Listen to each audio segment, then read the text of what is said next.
This meeting is being recorded. तो RC कितना हो गया? RC 0, RC 4, RC 8, RC 12। 0 मतलब सक्सेसफुल हो गया, कोई टेंशन लेने की बात नहीं। 4 भी हम लोग यूजुअली नहीं देखते। RC 4 मतलब successful but with warning. Okay, important but with warning. 8 जो होता है उसमें एरर है, तो वो अपने पीडब्ल्यू कंसल्टेंट को देखना पड़ता है। वो एरर इतनी सही रहेगी कि उसको तुमको देख के समझ में आएगा कि भाई क्या इझोल है। और चौथा जो है वो RC 12 वो डेंजर रहता है। वो अगर RC 12 आगे मतलब बेसिस की हेल्प लेनी पड़ सकती है, अब आप वाले प्रोग्रामर की हेल्प लेनी पड़ सकती है, या फिर अपने को समझने में थोड़ी सी दिक्कत होगी। ओके, ये इंटरव्यू में पूछते हैं कि कितने टाइप के RC आते हैं जब हम डेटा मूव करते हैं या ट्रांसपोर्ट मूव करते हैं। ओके सर, ठीक है, दो मतलब 4 टाइप का हो गया, 0, 4, 8 एंड 6, 12। 12। ठीक है, अभी हमने यस और सर। क्या क्या सीखा यहाँ पे, कैसे कैसे ऑब्जेक्ट्स ट्रांसपोर्ट रिक्वेस्ट में क्या क्या इंटरव्यू क्वेश्चंस हो सकते हैं। यहाँ पे जो भी हम लोगों ने ये मूव किया, तो ये बोलते हैं भाई ट्रांसपोर्ट रिक्वेस्ट अगर क्रिएट करें, ये CTO का क्या काम रहता है पूछते हैं, ट्रांसपोर्ट ऑर्गेनाइजेशन का, ऑर्गेनाइजर का। ये बेसिकली क्या करता है कि जो भी अपने को ऑब्जेक्ट चाहिए होता है वो ऑब्जेक्ट हम ऐड करते हैं। यहाँ पे जाके इसके अंदर हम लोग चेक कर सकते हैं कौन कौन से ऑब्जेक्ट वहाँ पे हैं, या कौन कौन से ओके ऑब्जेक्ट सर। हमने ऐड किए, राइट। उसके बाद फिर ठीक यहाँ सर। पे $TMP, जो $TMP है वो बोलता है कि $temp जो है वो क्यों यूज करते हैं, या अगर कोई भी ऑब्जेक्ट $temp में है तो मूव हो सकता है क्या, नहीं मूव हो सकता, नहीं हो सकता। क्योंकि लोकल ऑब्जेक्ट है। ओके, ओके, और ये ग्रुपिंग के बारे में भी कोई कोई इंटरव्यू में पूछता है, ग्रुपिंग में क्या क्या ऑप्शंस रहते हैं, तो तुमको बताना only necessary object, data flow before, data flow afterwards, data flow before and after. ये सेव सिस्टम कॉपी और डेटा फ्लो बिफोर, ये जो है दोनों ये बेसिस का है। अपने को ये डील नहीं करना होता, अपने को सिर्फ ये डील करना होता, ऊपर के 4। ठीक है, ओके सर। अगर इंटरव्यू में ये पूछा कि ग्रुपिंग में क्या क्या ऑप्शन है, अगर ऊपर के 4 तुमने बता दे, that is more than sufficient. Okay sir. Okay, और RC8 मतलब RC के बारे में पूछता रिटर्न को। ओके, और अच्छा, ये ट्रक का नाम होता है BEX? नहीं, वो ट्रक, ये अलग ट्रक है, वो अलग ट्रक है। बेक्स जो है वो BEX जो है वो अलग ट्रक है, वो रिपोर्टिंग के लिए यूज होता है।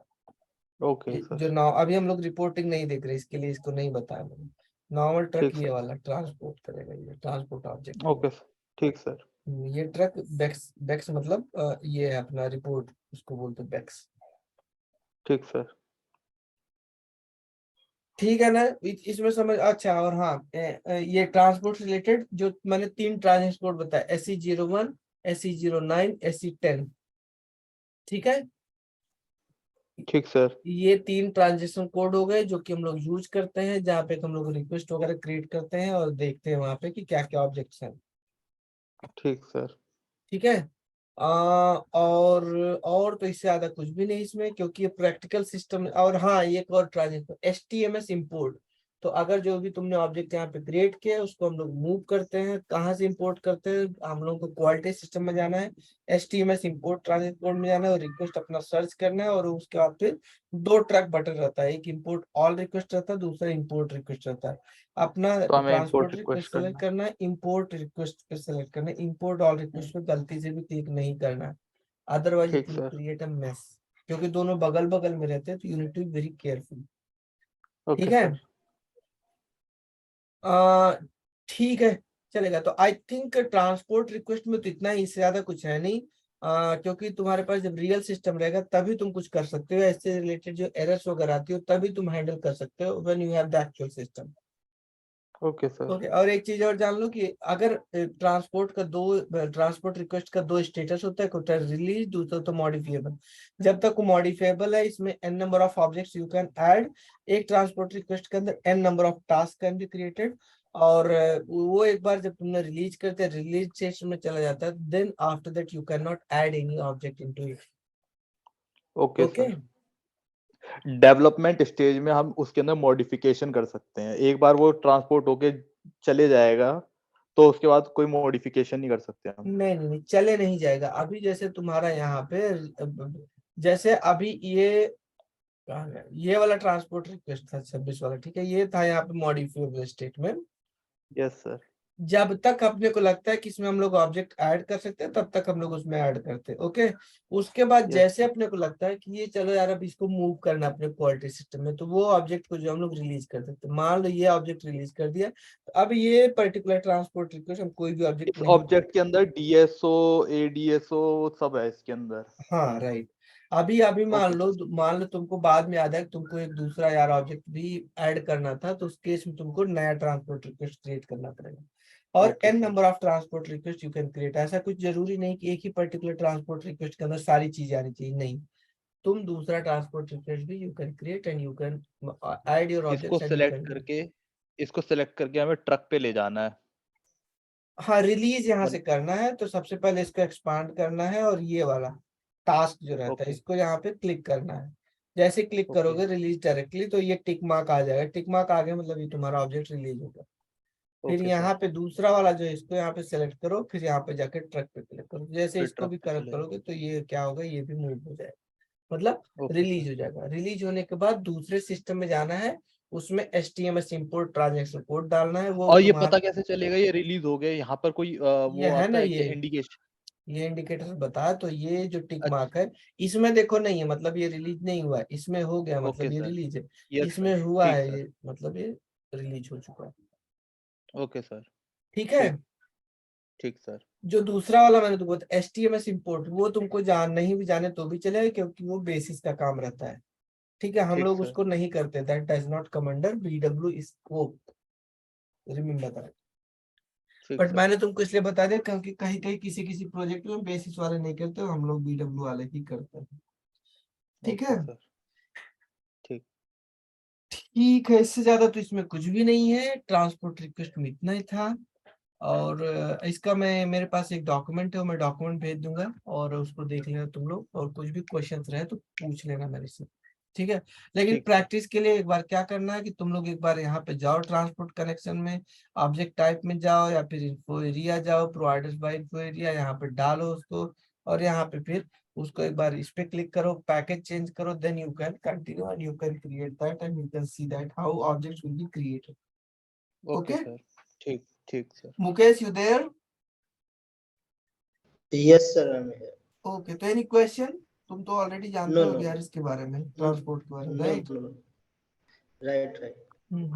ओके ओके ठीक है। सो अभी ये transport connection, by considering this transport thing we have completed our 50% of the syllabus. Okay. Okay. हाँ, तो अपना Okay. 50% सिलेबस कंप्लीट हो गया है। अभी इसके बाद फिर मैं तुम लोगों को ये डॉक्यूमेंटेशन बताऊंगा, ये एक लेक्चर में हो जाएगा, इसमें ज्यादा कुछ है नहीं। और ये उसका BI content, this will also take 1 lecture. Translation और मेटा डेटा, ये दोनों भी एक एक लेक्चर में हो जाएगा। ओके। Okay sir. उसके बाद अपना बचेगा ECC वाला। ECC वाले को मतलब डेटा लोडिंग, उसको मतलब 2 लेक्चर मुझे लगता लगेगा, और उसका फिर प्रोसेस चेन को भी 1 या 2 लेक्चर लगेगा। उसके बाद आता अपना रिपोर्टिंग पार्ट। सो रिपोर्टिंग पार्ट को 2 या 3 लेक्चर रिपोर्टिंग को लगेगा। BEX जो है ये? हाँ, BEX जो है, यस। Okay sir. तो उसमें काफी चीजें हैं, तो वो सारी चीजें एक एक करके बनाना रहेगा, सो उसमें लगेगा थोड़ा टाइम। तो जो क्या अपना सर BX ये अलग सिस्टम पे काम करता है कि इसी पे? हाँ हाँ, वो अलग सिस्टम पे काम करता है। उसके लिए एक होता है क्वेरी डिजाइनर, लेकिन अभी क्वेरी डिजाइनर ऑब्सोलीट हो गया, पहले रहता था, लेकिन हाना में डायरेक्टली अभी यहीं से क्रिएट कर सकते हैं। जैसे ये वाला तुम्हारा ऑब्जेक्ट है, तो यहाँ पे राइट क्लिक करोगे, यहाँ पे राइट क्लिक करोगे तो it will ask you to create query new. ये देखो यहाँ पे क्वेरी, तो हम लोग यहाँ पे क्रिएट कर सकते हैं, और ये एक्सेल में रन होती है। ये जो क्वेरी रहती है ना, ये जो हमने बनाया है, ये क्वेरी जो है एक्सेल में रन होगी। एक्सेल में उसको बोलते हैं एनालिसिस फॉर ऑफिस, AFO। यहाँ पे अगर तुम जाओगे, ये एनालिसिस फॉर एक्सेल डालोगे, एनालिसिस फॉर एक्सेल ये वाला, तो यहाँ पे जाकर क्वेरी रन होती है। पहले वाला जो था एनालाइजर में, पहले वाला मैं इसलिए बता रहा हूँ क्योंकि जहाँ पे तुम लोग प्रोजेक्ट में काम करोगे, ये जरूरी नहीं कि सारी जगह पे तुमको अपग्रेडेड सिस्टम ही मिले, कहीं कहीं पे तो एनालाइजर भी यूज करते हैं, this one. But this doesn't work any more for HANA, before HANA. ये BW ऑन हाना और क्लासिक BW के लिए वर्क करता है analyser. But for this one, for before HANA, this analysis for Microsoft Excel is the best tool. Okay, तो वो हम लोग बाद में देखेंगे। एज ऑफ नाउ अभी तो मतलब चीजें हैं अभी अपने को सीखने के लिए इसमें। और इसके मतलब बाद और ये जो रिपोर्टिंग है बीएक्सी, इसके लिए क्या मतलब बीडब्ल्यू कंसल्ट? हाँ, बीडब्ल्यू कंसल्टेंट ही बनाता है। Yes, we are only the responsible person for. अभी ये जो हम लोग यहाँ पे बेक्स क्वेरी बनाते हैं ना, उसको बहुत सारे कंपनी में बहुत सारे अलग अलग टूल रहते हैं, तो उसको एज ए सोर्स इनपुट भी यूज करते हैं अपने बीडब्ल्यू के, मतलब इसके ही जैसे बॉब जे किसी के पास बीओ। ओके, तो बीओ में अपना जो बेक्स क्वेरी है उसको यूज करेंगे और उसके ऊपर रिपोर्ट बनाएंगे। फिर ल्यूमिरा ल्यूमिरा में भी वो क्वेरी यूज करेंगे, उसकी रिपोर्ट बना। एसएससी हुआ अपना, तो उसके ऊपर भी बनाते रिपोर्ट। तो ये सब चीजों में बेक्स जो है अपना वो as an input, I mean report use होता है। ठीक है, हेलो। Okay sir. हाँ, तो अभी मैं ये तुम लोग को रिकैप बता देता हूँ कि अभी तक हमने क्या क्या सीखा हुआ, since we have completed 50% of syllabus. अगर तुम लोगों को चाहिए कि 2-4 दिन का ब्रेक चाहिए, मे बी इन बिटवीन तुम लोगों को प्रैक्टिस करनी चीजों को, so you can take that, ताकि ऐसा ना हो ओके। कि कुछ चीजें जो ऑलरेडी मैंने बता दिया तुमको नहीं समझ में आई। Your questions are always welcome. जब भी तुमको लगे कुछ समझ में नहीं आ रहा है, I would happy to revisit that particular topic. Okay, so अभी तक हमने क्या क्या देखा है। सबसे पहले हमने देखा था कि मतलब जो ओवरव्यू एंड ऑल, ठीक है, तो वो तो मैं कंसीडर नहीं कर रहा। उसके बाद हमने देखा, अगर हाना स्टूडियो में जाओ, so we have checked this all the objects, right? Like यहाँ पर अगर मैं डेटा फ्लो करता हूँ इसे, सो यहाँ पे हमने देखा इन्फो ऑब्जेक्ट, कैरेक्टरिस्टिक्स, की फिगर दोनों देख लिया हुआ है। ओके, उसके बाद एडीएसओ के डिफरेंट टाइप्स मैंने ऑलरेडी एक्सप्लेन किया, और data mart type, standard DSO, staging, ये सारा चीज मैंने एक्सप्लेन किया। अगर तुमको प्रैक्टिस के लिए चाहिए तो एक स्टेजिंग डीएसओ क्रिएट करके देख सकते हो। ओके, बाकी डेटा दो। मार्ट और स्टैंडर्ड वो मैंने ऑलरेडी बता दिया क्रिएट करके। हाँ, डेटा मार्ट और स्टैंडर्ड बता दिए। हाँ, स्टेजिंग वाला जानबूझ के नहीं बताया, so that you can use it for your practice purpose. Staging में भी 3 देखो ऑप्शंस है।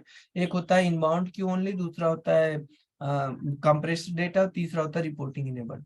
ठीक है, तो वो ओके। एक एक करके तुम्हारे पास सिंपल ऑप्शन है, तुम क्रिएट करके देख सकते हो। बट वो ज्यादा यूज नहीं होता है, इसके लिए मैंने अपने उसमें कंसीडर नहीं किया है। तो वो सिर्फ डेटा ओके। डंप करते हैं वहां पे, क्योंकि वो सब रिपोर्टिंग वगैरह के लिए भी एलिजिबल नहीं रहता है। रिपोर्टिंग के लिए हम लोग सिर्फ और सिर्फ स्टैंडर्ड डीएसओ तो डेटा मार्ट यूज करते हैं। Okay, okay sir. उसके बाद फिर हमने क्या देखा, हमने देखा open ODS view. Open ODS view हमने देखा हुआ है कि how it works.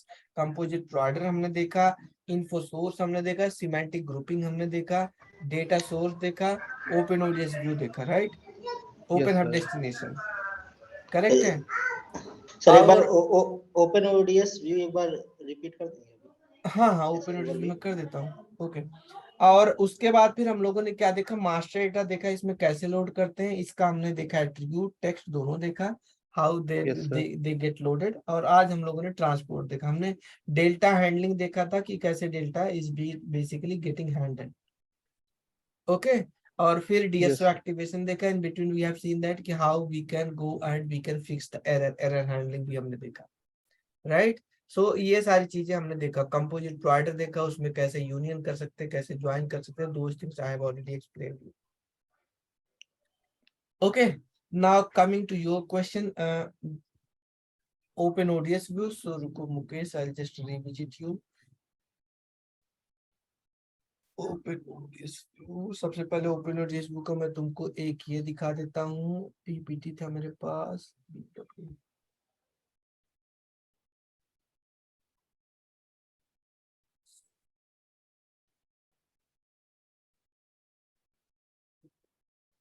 OpenODS view क्या होता है, what basically it does is it is an info provider which does not have any kind of data persistency।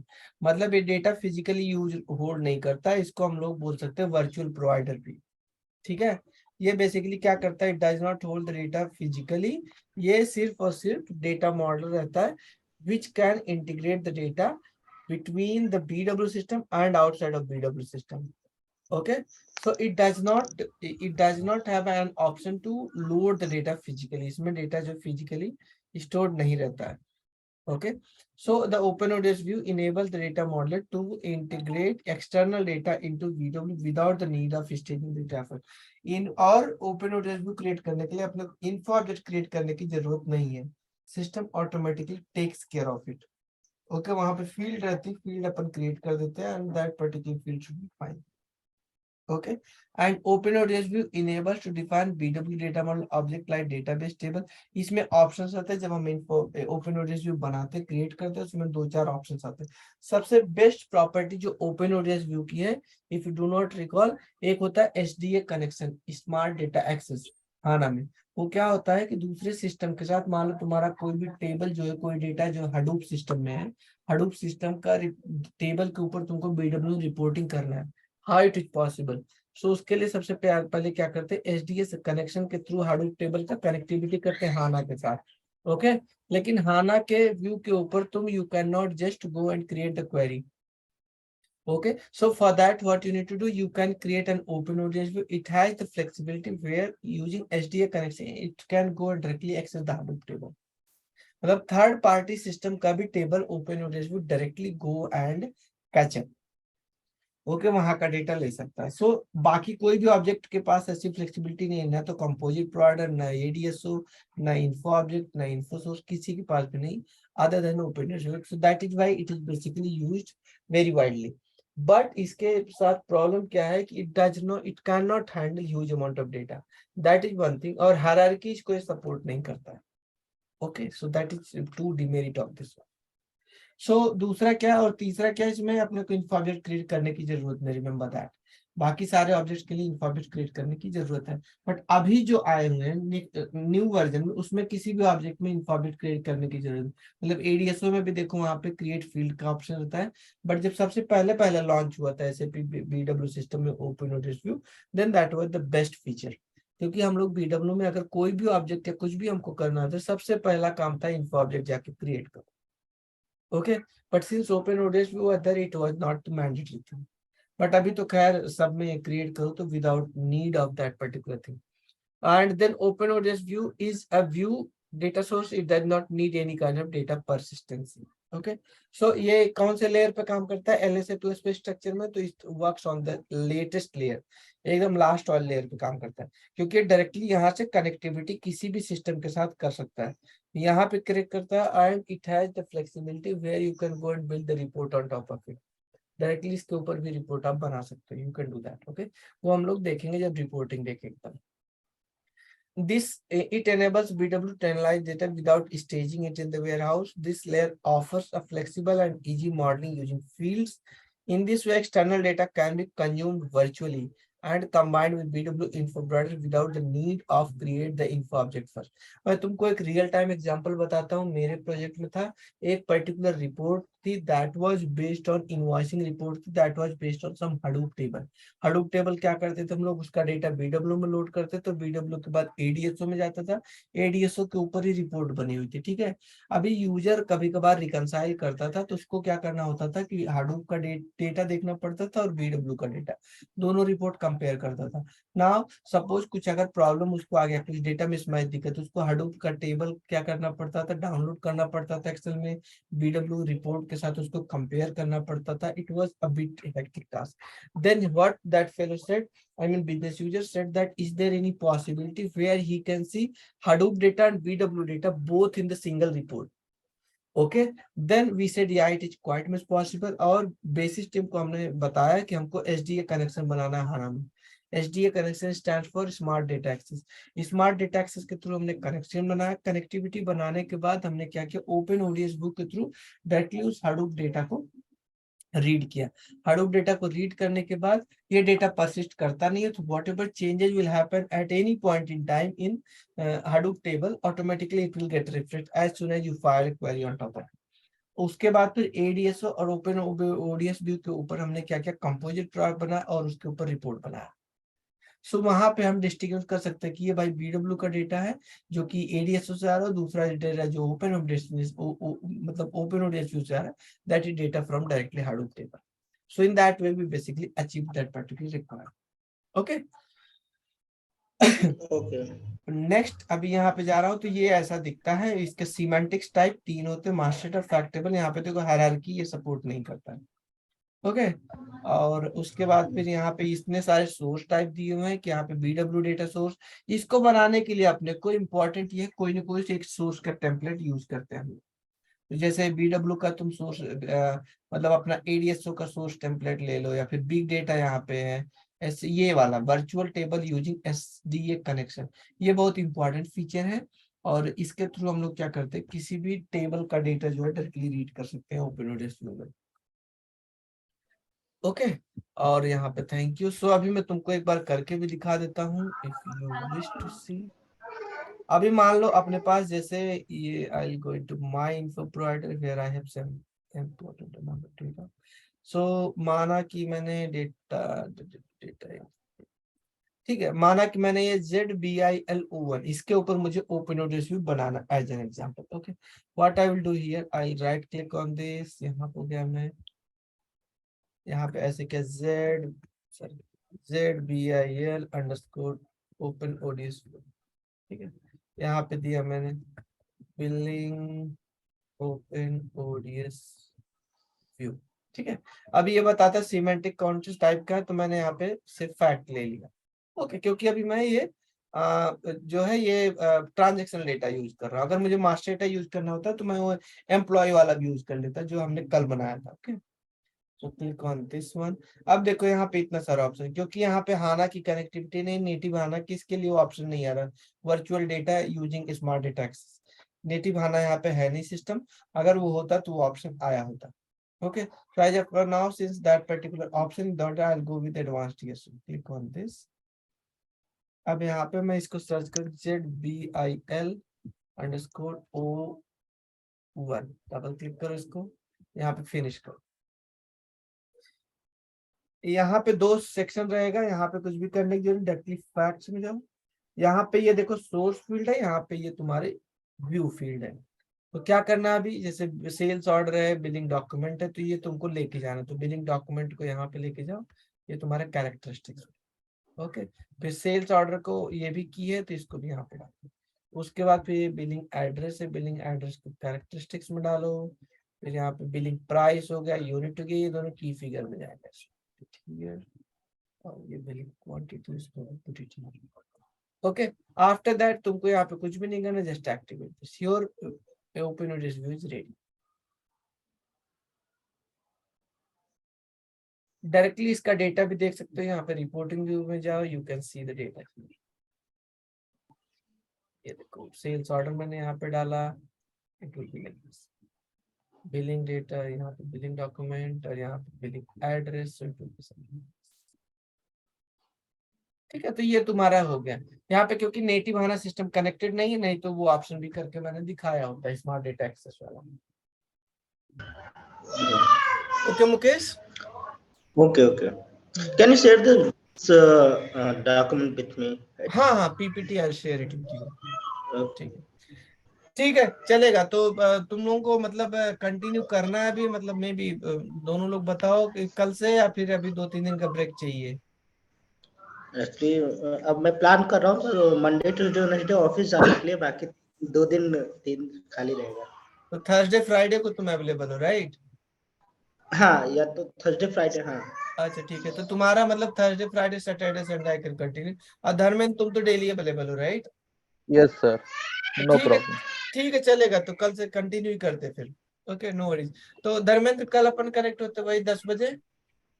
Okay sir, no problem. ठीक है, ठीक है, चलेगा, नो वरीज मुकेश। तो मैं एक बार इसको ओके। अजेंद्र को भी कंफर्म कर देता हूँ। अभी 2 टॉपिक तुम लोग का यार पेंडिंग है, वो ECC लोडिंग वाला और प्रोसेस चेन वाला। सो वो अपने को मतलब कंसीडर करना है, दैट वो ECC सिस्टम जैसा ही होता है, क्योंकि वो इम्पोर्टेंट है, इसके लिए मैं बोल रहा हूँ। सो दैट ठीक one sir. To consider, yes. ठीक है, ओके उसको, सर। हाँ उसको मैं बोल देता हूँ 50% अपना सिलेबस कंप्लीट हो गया, accordingly I mean he should be convert. Okay, okay.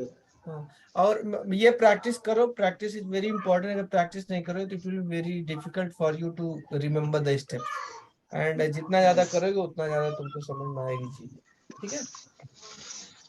ठीक सर। ठीक है, चलो फिर। Okay, okay then I will stop. Thank you sir. Yeah okay, thank you, bye bye. Bye.